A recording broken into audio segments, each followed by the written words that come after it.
Hello, everybody, and welcome to another episode of your Bish Therapist podcast. I am your host, Melissa Reich, your Bish Therapist, a real-life therapist turned pop culture aficionado, serving clinical interpretations and hot takes on all things pop culture. And today's episode is going to be about, well, I'm going to talk a little bit about Potomac, but mostly what I'm going to talk about today is Monica Garcia went on the Viall Files podcast, and I am going to talk about that because first of all, it was 3 hours long and it was exhausting to listen to.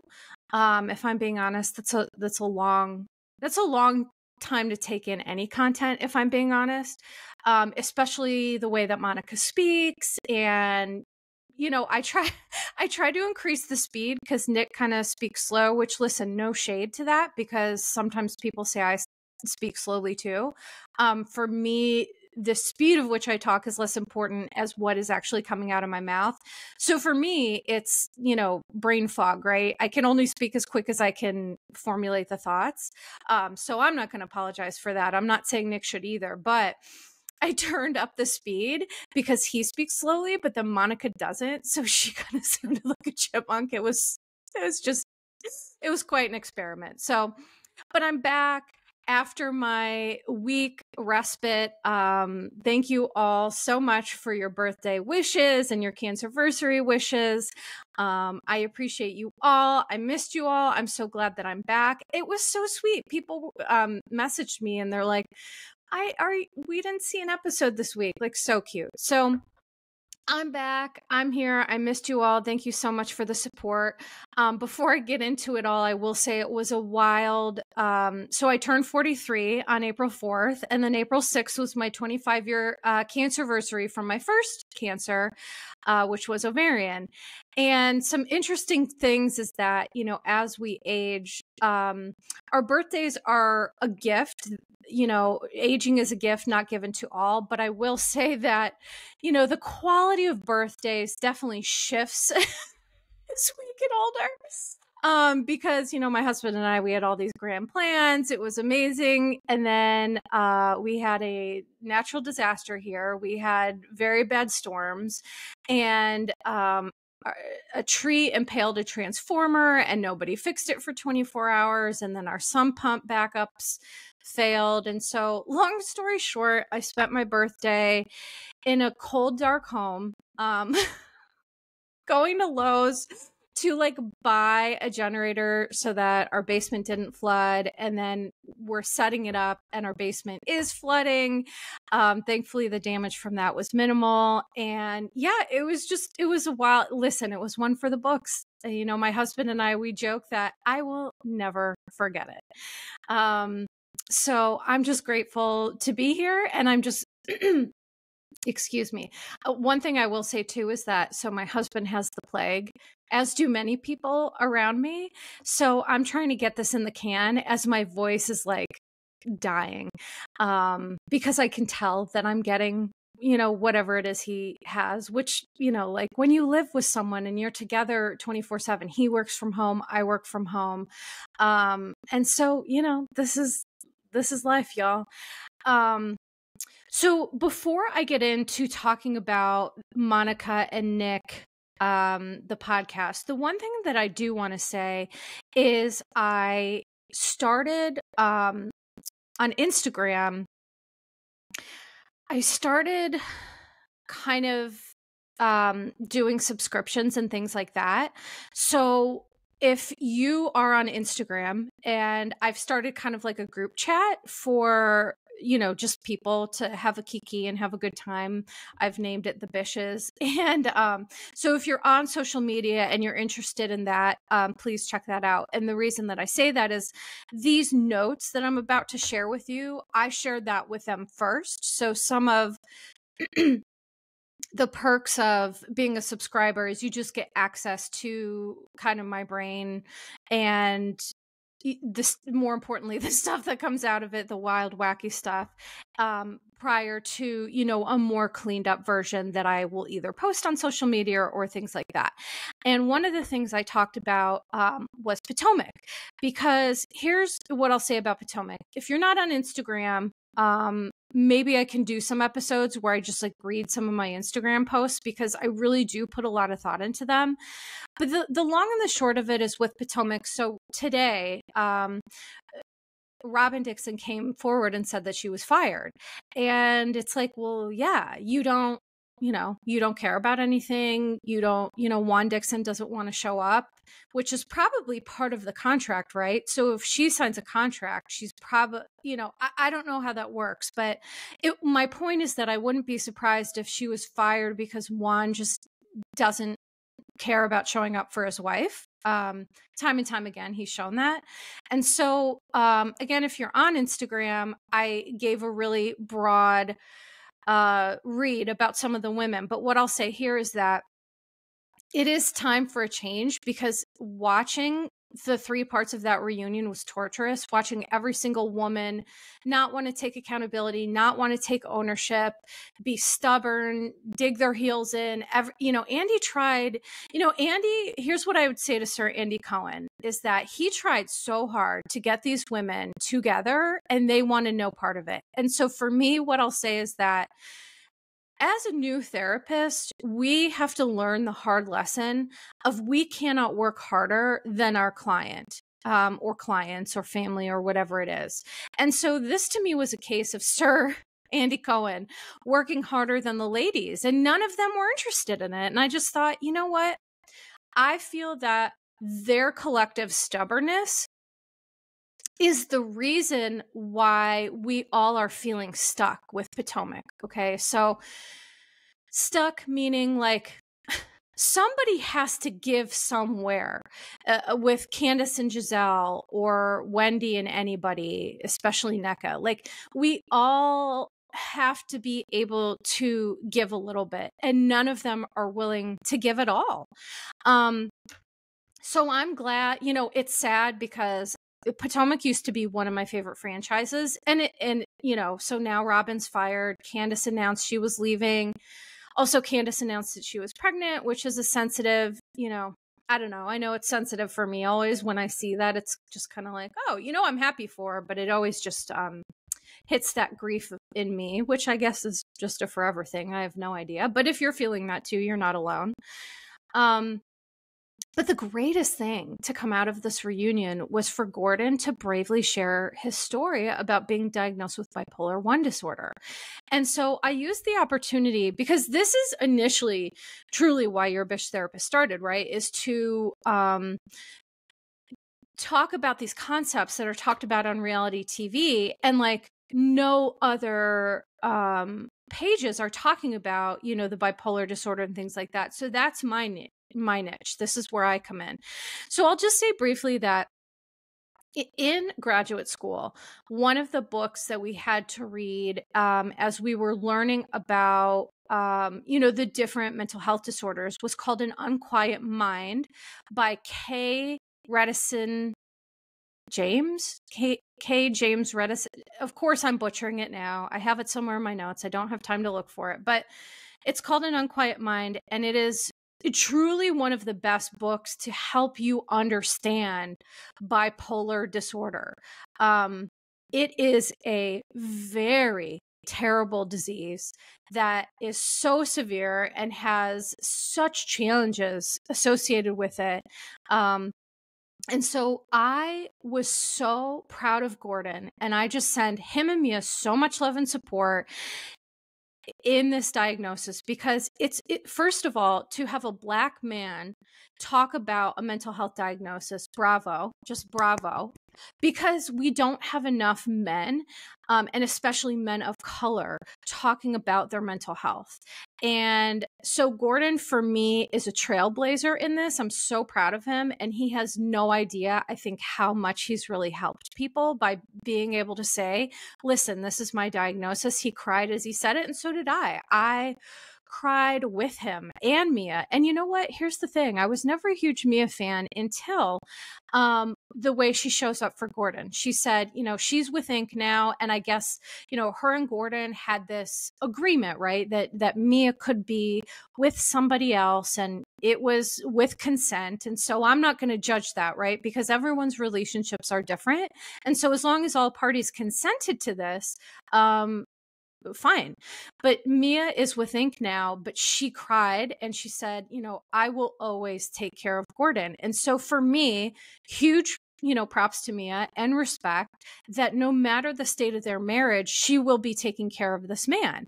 And what I love most about that is for all of these people who are really hard on Mia about, you know, being a gold digger and things like that. Well, she shed that real quick, right? Because the truest act of love is when you don't need anything from someone and you show up for them anyway. And in fact, Mia has been supporting Gordon. So she said, and Gordon actually said, by the way, that so the behavior that led him to be removed from his family's business was because of the bipolar disorder. So what I will say is there's bipolar 1 and bipolar 2. And the difference between 1 and 2 is the severity of the mania and the duration. So usually bipolar 1, there's going to be a more severe mania and then depression. So more severe peaks and valleys. And in bipolar 2, the mania is less severe and it's less, the duration of it is less. So someone with bipolar 1 could have a manic episode that lasts for weeks. Someone with bipolar 2 might have a manic episode last for days. And again, everybody's different. So I'm just using that as a example. But Gordon talked about, you know, he had to be psychiatrically hospitalized, which I'm so grateful he talked about that because so many people with bipolar disorder, it's an issue with your brain, with your biology. And so, you know, what I talked about on Instagram is that just as cancer has symptoms, so do mental health issues. And so the reason why I am so empathetic and understanding is because when you've had the honor of working with amazing people who are just sick and you see how a mental health issue or a substance abuse issue takes away their shine, and then they get it back because they cope with their illness. That is why I'm such an advocate. That is why I am doing what I'm doing. Because I just think that sometimes people are quick to pathologize or quick to be harsh about, you know, Gordon and Mia, for example, in that episode that aired before part 1 of the reunion. You know, he was behaving erratically. He was name calling. He was doing all these things. But guess what? He was in a manic episode. And so I was able to recognize that something wasn't right, but I wasn't sure what it was. And I didn't want to comment on it because I just have to be mindful too, right? It's not, you know, I write a fine ethical line here. And I also just want to remember people's humanity. I don't want to be talking about people in ways that they wouldn't appreciate. I do try to talk in ways that if Gordon or Mia or Monica or Nick heard this, I would say it to their face. That's personally how I work. So just sending so much love to Gordon, so much love to Mia. Anyone dealing with bipolar disorder, you are not alone. Resources are available. I listed some of those on my Instagram page.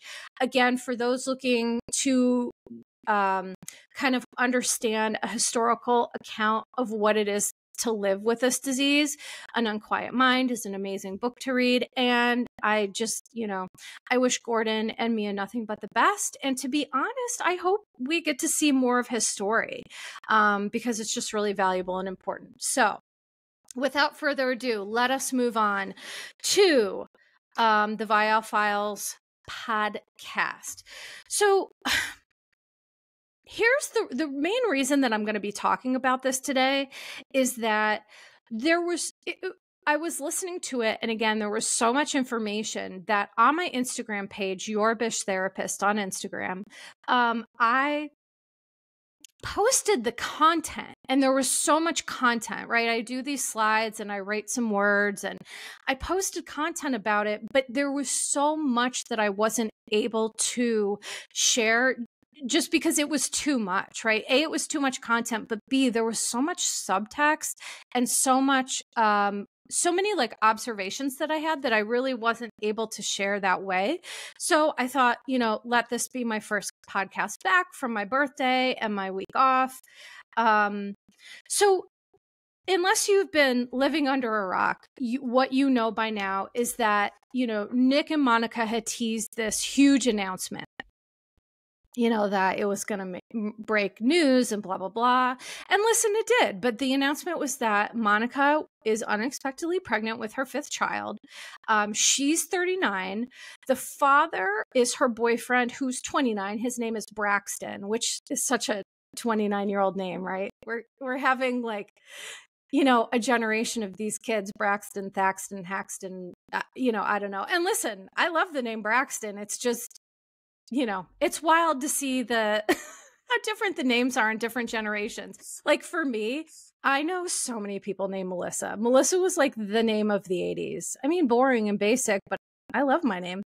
But I digress. And I'm sorry, seriously, this is what happens to me when like I can tell I'm not feeling well and my body's starting to do something. I'm just like trying to do the best I can. So here's the interesting thing about Braxton. He manages the property where they filmed the snowmobiling scene last season. So they met like while she was doing that scene, I guess, and they've been dating for a year. And here's a couple of interesting things that I clocked on this. So she literally cried as she talked about this because you can tell that she is terrified, which I'm like, you know what? Okay, I'm going to give her that. That's an appropriate response, right? Like most of the people that have asked me for my feedback on this are asking me because they're not fans of Monica and they're concerned about her child. And here's what I will say. I think that Monica is a very sweet person. I think she has a big heart. I just think that she has so much trauma that she is developmentally stuck. I kind of talked about this when I talked about Rachel Leviss. When I was on her podcast, I just noticed that the way that she speaks is very developmentally stunted. And I feel the same about Monica. So here's the thing about Monica. Monica's not a bad person. I think she's a great person with a good heart who has had a relationship with her mother that has severely impacted her, which I'll talk about that in a minute. And I think as a result, she makes terrible decisions. And so, yes, do I worry about how her behavior impacts her children? Sure. But she loves those kids. And I'm never going to like say that because someone has trauma, they're not a good parent, right? We can't be so reductive as to say that. Do I have concerns? Sure. But when I heard Monica talk about her fears, it actually made me feel better because she's really thinking about this. She's really taking account of, wow, I'm 39. And so as a 39-year-old, it is a geriatric pregnancy, which is wild, by the way. Because there are women who have babies well into their 40s. But I just, I guess our bodies are still back in olden times where we're meant to have kids at like 18. I have no idea. But it's wild to me. And she's right. It's a geriatric pregnancy. And so there's risk for her. There's risk for the child. And so here's what I'm going to say is that I wish her nothing but the best. I wish her a happy and healthy pregnancy. I wish her child, just the most amazing health, wealth, prosperity, and happiness. And, TBD, we'll see what happens. I feel that sometimes people who have been through a lot of trauma end up becoming the best parents because they don't want to perpetuate. They're so aware of the abuse and the stuff with their parents that they work extra hard to not perpetuate that. And so that's what I'm hoping is the case for Monica, because let's face it, we can all guess how she might be as a parent, but we don't really know. Okay. We don't really know. And so the way she's talked about her children, she adores them. She's their biggest advocate. I just think Excuse me. I just think Monica needs to learn to be her best advocate. So we'll see about that. And then the other thing that I want to say is on Instagram, I did post this information about Monica talked about she was on birth control. And so she was just like shocked that she was pregnant. She was not trying to get pregnant. And so I kind of did a PSA on my Instagram that there are a lot of medications that can impact the way women, what's the word that I'm looking for? The way they process their birth control medications. So there are tons of meds out there that can prevent you from fully absorbing the birth control properly, like digestive enzymes in your stomach, things like that. And so a listener had actually said that they heard rumblings or something that, you know, Monica was on Ozempic or one of the GLP-1 inhibitors. And so I did a little digging on that. And so there's this phenomenon called Ozempic babies. And this is no shade to anyone who's on a GLP-1 or anything like that. It's just information, is that I was not aware that there's a thing called Ozempic babies, which is like people are on Ozempic and they're on birth control. And there's something about the GLP-1 inhibitor that is causing issues with the birth control. So I truly just wanted to do it as a PSA.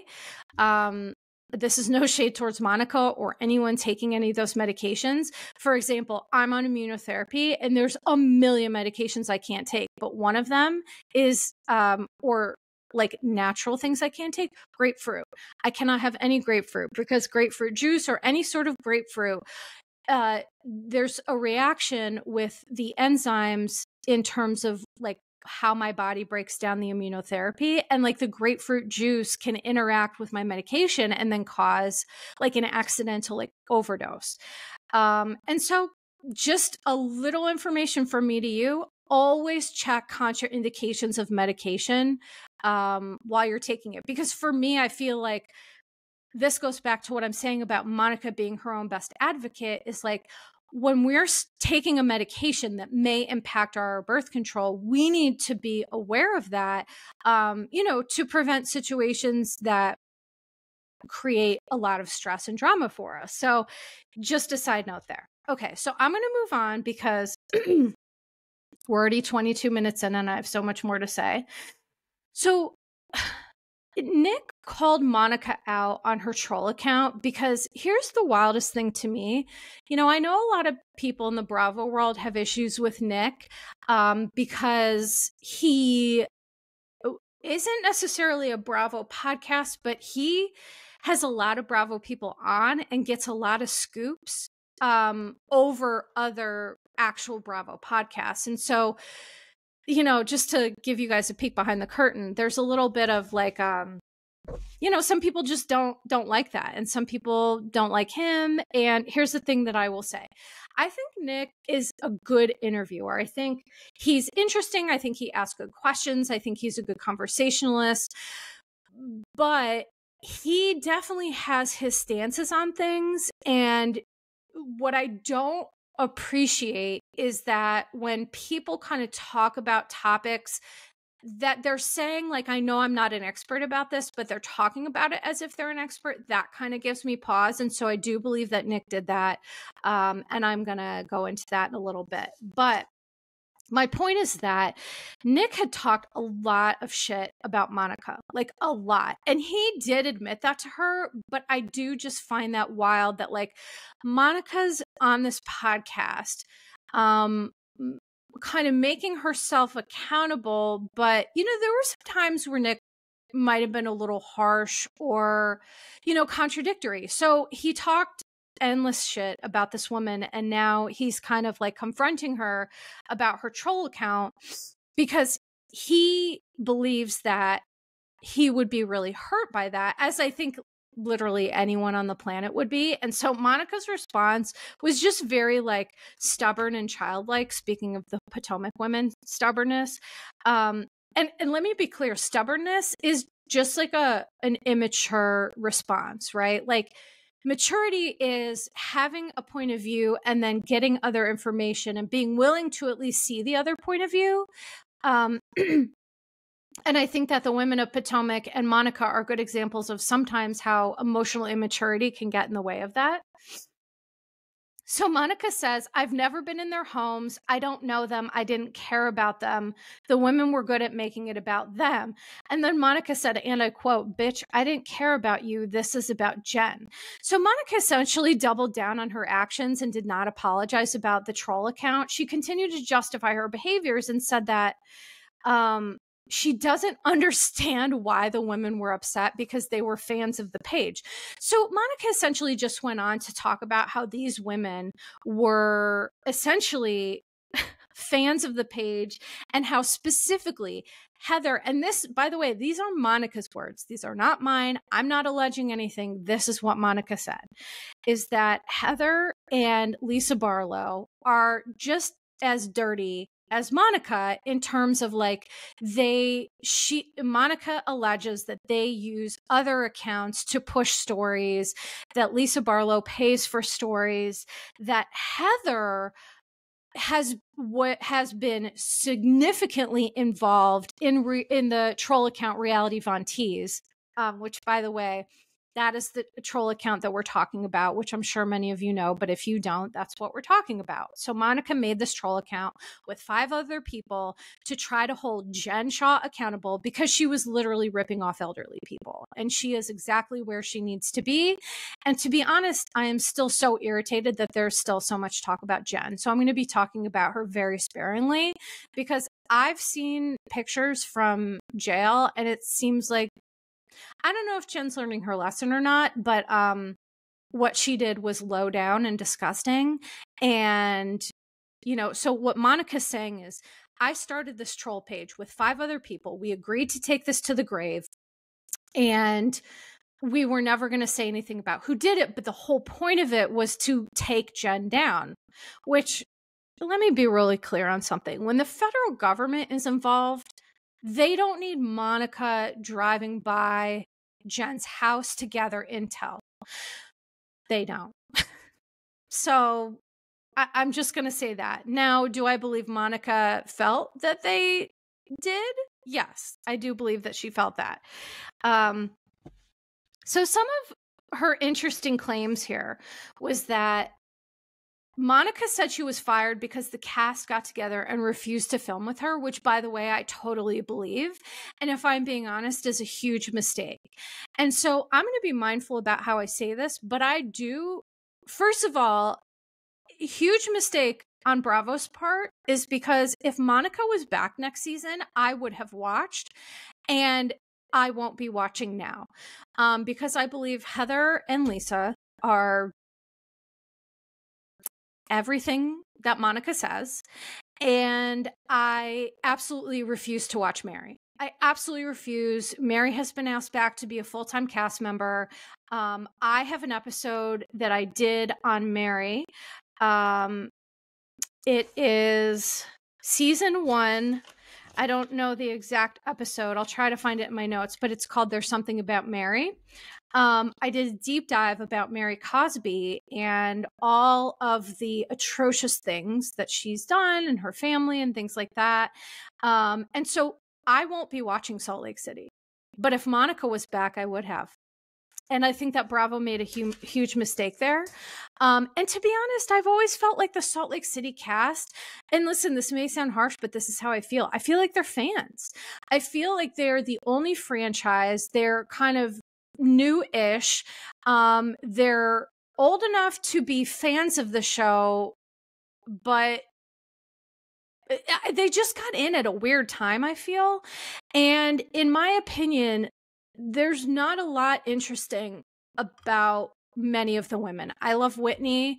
I do think Whitney's a real one. And actually, Monica did say that. She's like, you know, Heather and Lisa Barlow were really involved with the troll account, but Whitney had nothing to do with it. And I think Whitney's great. I think she's a real one.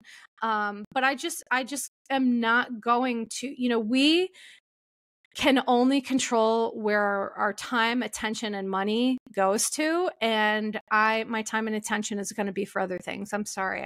I can't do it.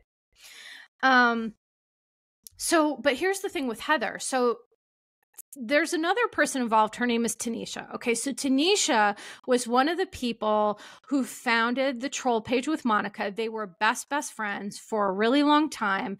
Monica says, I still don't know why she flipped on me so hard, but Tanisha is Heather's hairdresser, and a hairdresser to some of the women on the show. And so Monica claims that Heather asked Tanisha to post things on her behalf to expose Jen in 2021.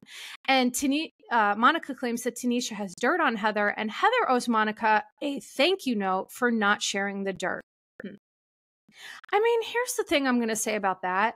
I know a lot of dirt too, but for me, my morals and ethics is just that you're never going to hear it. I've talked to Bravo Labs who have, let me just say this. I have information, but I just won't share it. And that's my morals and ethics. And I'm sure that's very disappointing to the people listening. But if I talk to a Bravo Lab or if I DM with someone, you're not going to hear about it, because I just think that's respectful of someone's privacy. So here's the big thing of why Monica says that she feels like she shouldn't have to apologize. So in 2021, Jen sent a cease and desist to people behind the Reality Von Teese account, and Monica was named publicly, meaning that the ladies and everyone else knew about the account. Okay. So here's my thing then. Here's my question for Monica. If that was the case, then why not just go into this saying, hey, ladies, you know me, I know you. Why not just call it out? Here's the thing with Monica. I believe that there are kernels of truth in what she's saying, but then there's always another story. Okay. So for example, with the pregnancy thing, I'm going to give an example here. She tells the story over and over that she went to urgent care. She found out she was pregnant. She cried on the floor, but then she posted a video where she took like 100 pregnancy tests. She videoed herself and then she released it. So which is it? How did you find out? Was it the video where you took 17 pregnancy tests and then you posted it to your Instagram and your social media? Or was it on the floor of the urgent care? Do you see what I'm saying? So that's people's frustration with Monica, is that there's kernels of truth, but then around it, there's a lot of yuck. So Monica cleared up that the casting did not know about Reality Von Teese. Now, she claims in the final steps of casting, production came to her home for an interview and she quote unquote discussed it with them. But those three people were gone a year later. She claims different production people were there when she was cast. Nick asked about this and she wasn't able to be clear about what she said and why no one ever acted on the info. So that's just another example. It's like, that doesn't make sense. So you're telling me people from production heard about this troll account and just like never said anything or did anything with it? It's just, there's missing puzzle pieces and I don't understand. And the only person she feels she owes an apology to, which this blew my mind, she feels she owes Jen an apology for how hard she went and for starting the burner page. What? So you don't owe any of the other women an apology who just, listen, I'm not saying their hands are clean, but they're not Jen. Jen defrauded people. She defrauded elderly people and the government, which kind of who cares, but like elderly people, that is like, I take care of my 96-year-old grandfather and my 94-year-old grandmother. They're the light of my lives. And I would just murder. Okay, not really, folks. I'm just saying that is crazy. But that's Monica for you. And that's, to me, why she doesn't make sense. So Nick asked her, why did you become a housewife? And again, here's flip-flopping. She said, I needed the check. I didn't need the fame. I just wanted the money. And then Nick called her out on the unlikely truth of this, is because he's like, Monica, there's a million other things you could have done for money. And she said, and then she admitted, I was a fan, not for fame, but as a fan to experience it. I don't do well with fame. And then she started crying about the trolls.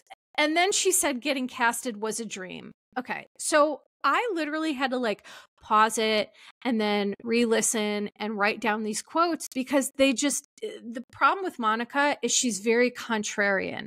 So she'll say one thing and then it just flies in the face of another. And it's like, listen, of course there's some aspect of the fame that she really enjoys. And I believe that because of the relationship with her mom and because of not getting the love that she needs, fame probably feels really great. And listen, I'm sure people have been insanely mean to her. I've seen people be so mean to her. Because, like, this is one thing in the Bravo sphere that I don't like or agree with is, like, if people don't like someone, they just go for the jugular. And it's like, ew, that's just, can we not? You know, it's like you're being so hard on someone based on a snapshot of like what you're watching of their life. And I don't love that approach unless we're talking about Juan Dixon, and then all bets are off because I just cannot stand that man. And I think Robin deserves better, if I'm being honest. But listen, we have to let Robin have that. She needs to, you know, if she's happy, she's happy.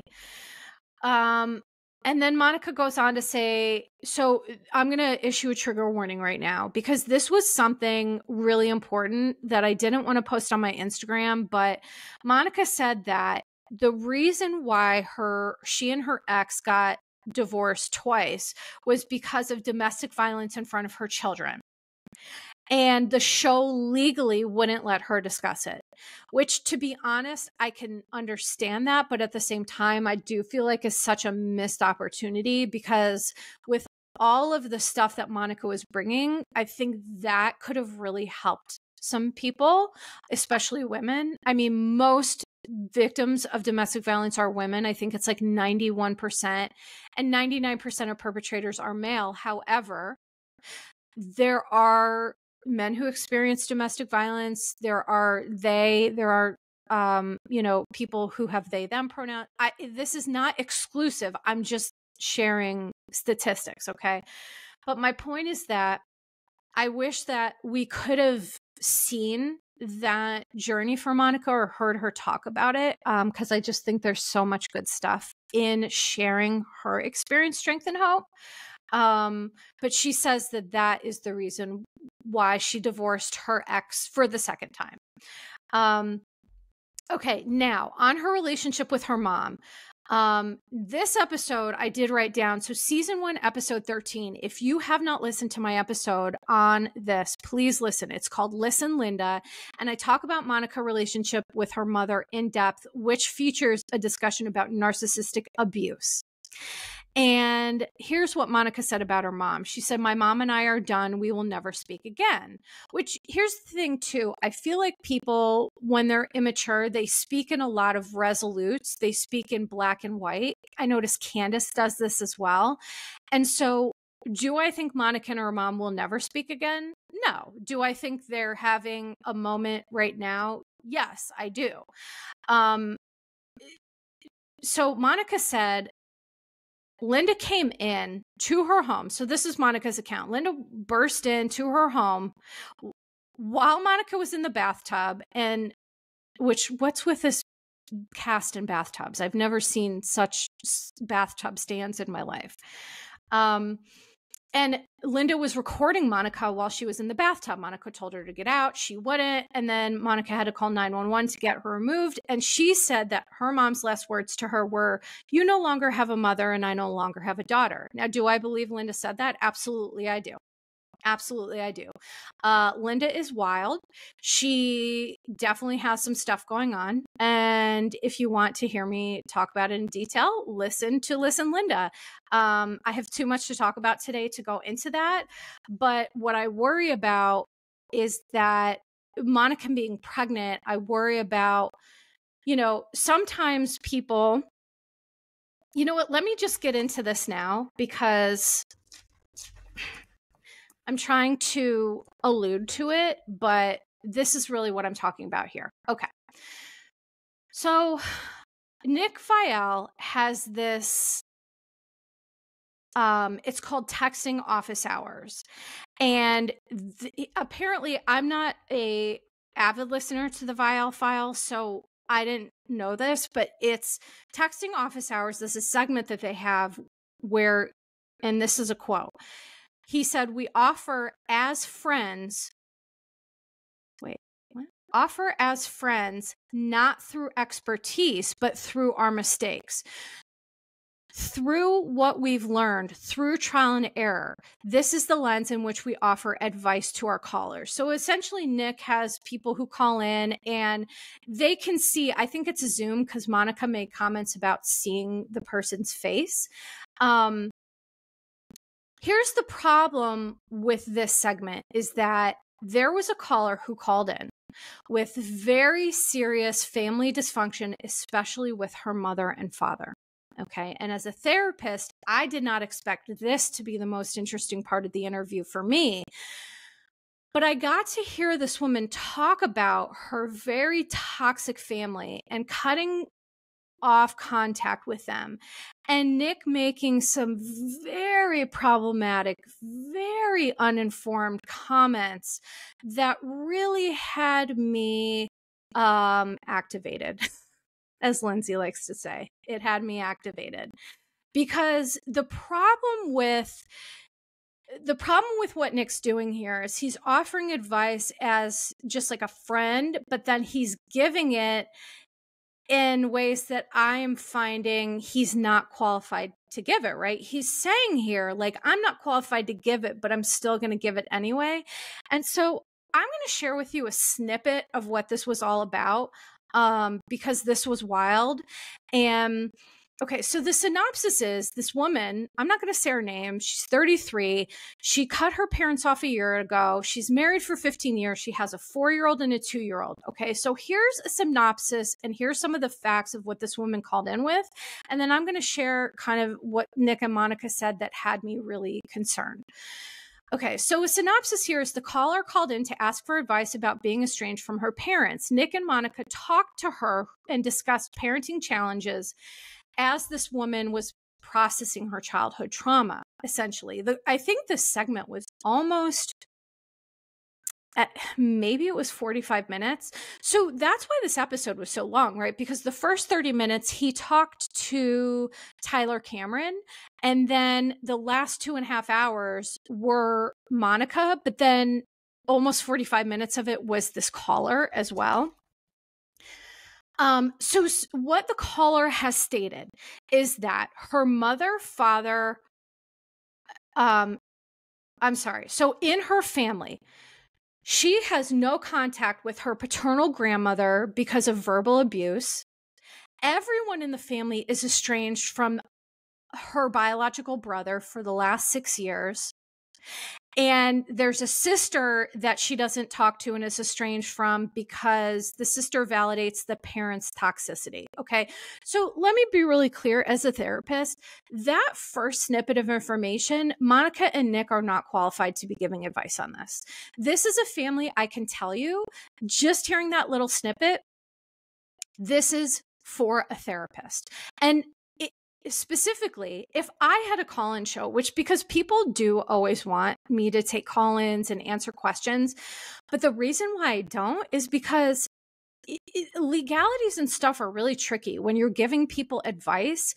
And so what people will often do is to get out of that legality loop, they'll give advice as a lay person, but this is not lay person advice needed. This is someone who should be talking to a therapist. And by the way, this woman said, I talked to a therapist and she's got that. But here's what's so wild to me about the main reason this caller called in was because Nick has this wild stance about no contact with parents. Like he's not an advocate for it, which I'm going to talk about that in a minute. A lot of people are not advocates for no contact, and they are people who had probably normal parents because no one has to want to have no contact with a parent. Nobody wants that. But sometimes for people, it's life-saving and it's necessary because even though Nick he said, thank God I had normal parents. Well, there's a lot of people who don't. And not only do people not have normal parents, some people have parents who are flat out dangerous to their mental, physical, emotional health. And so if you're not one of those people, mazel, great. But don't crap on people or judge them for having to save their own life and cut off contact with a family member. It's just like there are people who just don't understand what it is like to be raised by someone who's dangerous. who has true psychopathology. And if you don't know what that's like, congratulations. But if you do, you're probably doing slow claps right now as I'm saying this.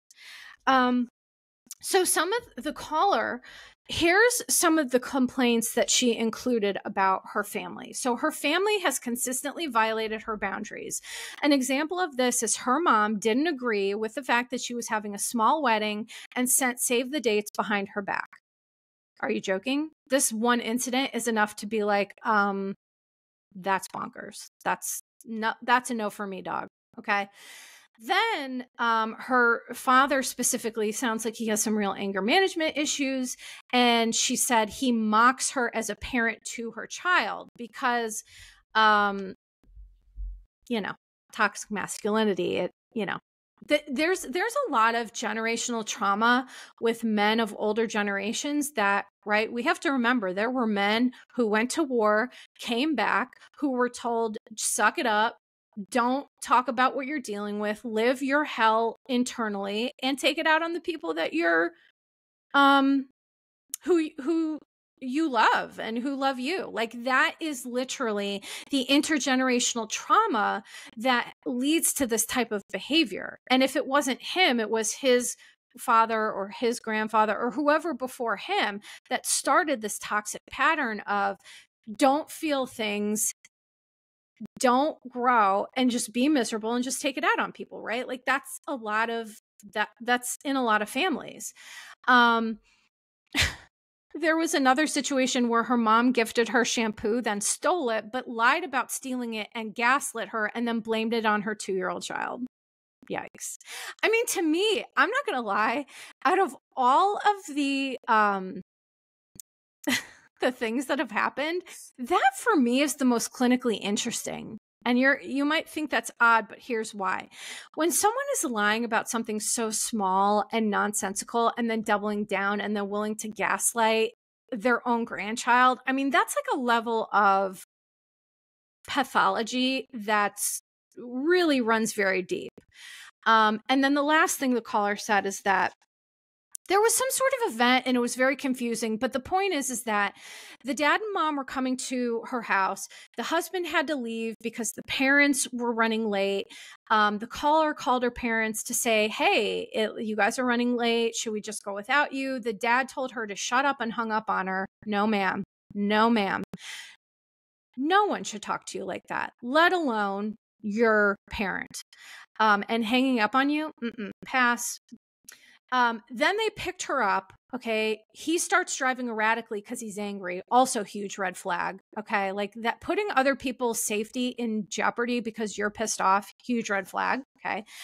So she called him out on it. He flipped the car around, drove her back to her house, and then dropped her off. And then she kicked her parents out of her house and she hasn't talked to them again for the past year. Now, the major issue here for me was she said that they still have visitation with her children.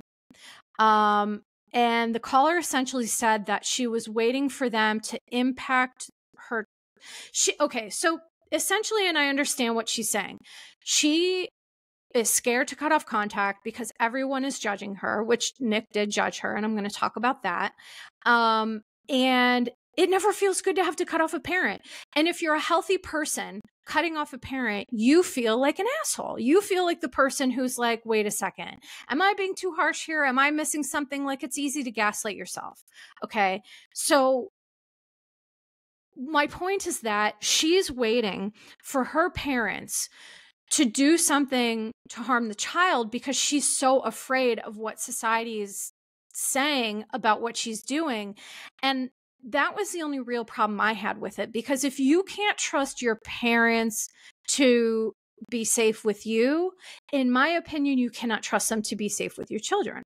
However, in my real life practice, I actually had someone, and I'm not going to say any identifying information, but who had a very similar issue. Very similar. And I worked with this person for 2 years, did a lot of the same stuff that this caller's therapist did with her, wrote a letter to the family that was appropriate, that was kind, that was effective communication. Family continued to violate boundaries. And at the end of the day, this person had to remove the child from their grandparents because of their consistent inability to be mindful of boundaries. Okay. Be mindful of and respect boundaries. And so that's what this woman did. She went with her therapist. She wrote a letter, and all of this stuff. And so Monica said, and here's the interesting stuff. So Monica said, "This is beyond you and me, Nick." And the caller said, "This is why I called. I wanted you to see the perspective of a family like this. I have given them a lot. I've tried so many times. This hurts, and I want a mom and dad, and I want support." The caller called out Nick on his stance about parental no contact and pled with him to understand how dangerous it is to perpetuate blind parental advocacy. So let me share with you some quotes that Nick said, and you can draw your own conclusions. So Nick talks about not being a fan of no contact because as a parent, he's parent-centric. Ugh, eye roll. He said, "I'm protective of parents in general as a new parent. We also live in a culture where we all find reasons why things aren't our fault.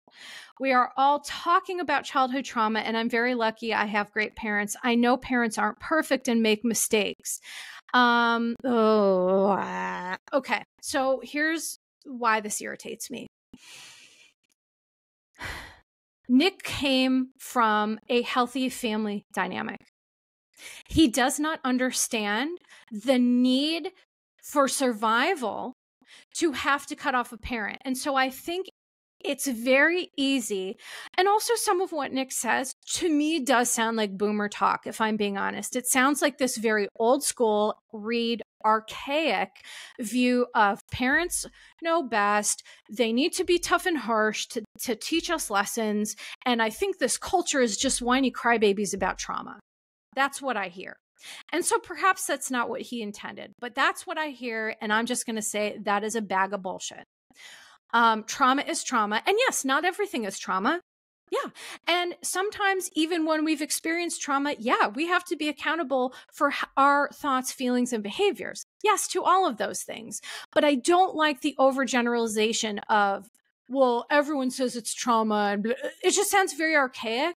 And I worry that the people who listen to that podcast, I worry about the messages that they heard. So this part of this podcast is to help challenge some of those messages and help people who have no contact with family understand there is no shame in your game. You are doing what you need to survive. And I don't want people like Nick to make you feel bad. So that's what I'm here to say. So Nick said, is it worth not talking to her over shampoo? Bro. You missed the entire nuance of that discussion. Okay. It's not about the shampoo.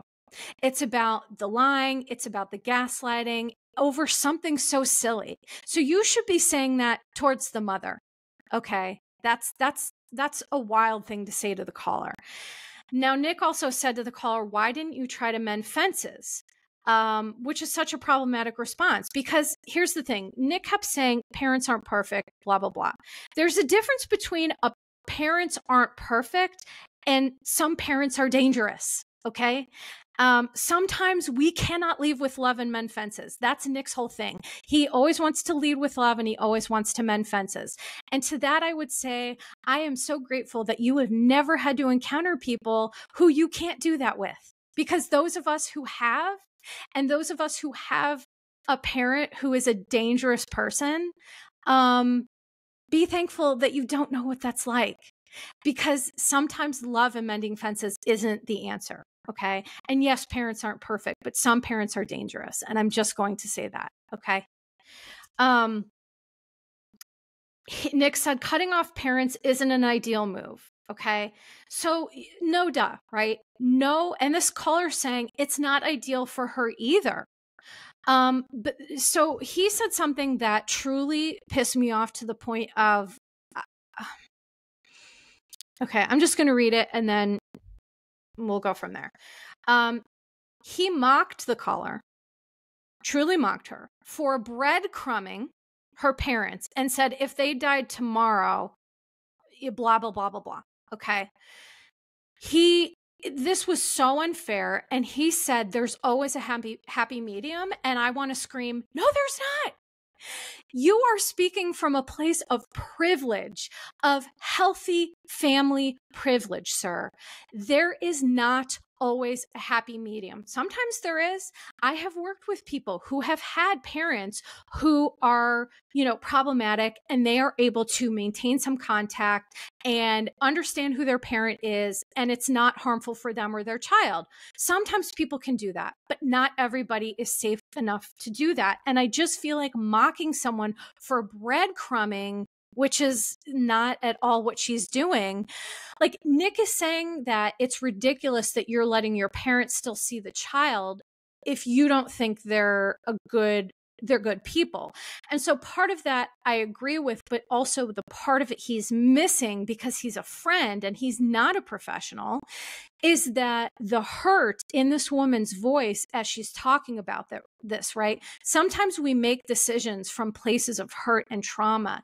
And are they the best decisions? No, but they're not malicious because they come from a place of just being hurt and not knowing which way to go. This woman was desperately pleading with Nick to help to understand her. And so my message to her was, don't call in again. He's not going to understand you. He doesn't want to understand you. This is not the show for these types of calls, because to me, it only served to invalidate her and make her feel bad, if I'm being honest. Because what some of the stuff he said was right, is that, I wrote here some of his green flags. Sometimes we do have to adjust our expectations of our parents. This is accurate. Sometimes we do have to forgive our parents for limitations. Our parents have limitations, and sometimes they do not give us the love that they need, but they're not bad people, right? Those are limitations you can forgive, right? Those are situations where you can say, gee, my parent and I, we don't get along, but we like to do this together, or we like to golf, or we like to whatever it is, and we can bond over this, and it doesn't negatively impact my life. Okay, great. However, this is only the case for healthier family dynamics. And so Nick himself said, in the situation with Monica and her mom, that is a good example of where you should have no contact. Monica and her mom need to not have contact. Monica's mom cannot abide by her boundaries. Monica said that she asked her mom to get off of Twitter and stop talking about Monica, and she just couldn't do it. Monica said that she started treating her daughters the way that she treated Monica, and that was a deal breaker for her. And guess what? To that I say, Monica, you're amazing. You rule, and way to go. And to me, this caller sounds like, listen, every situation with parental no contact is different. As I say, all humans are like snowflakes. We're all different. We're all unique.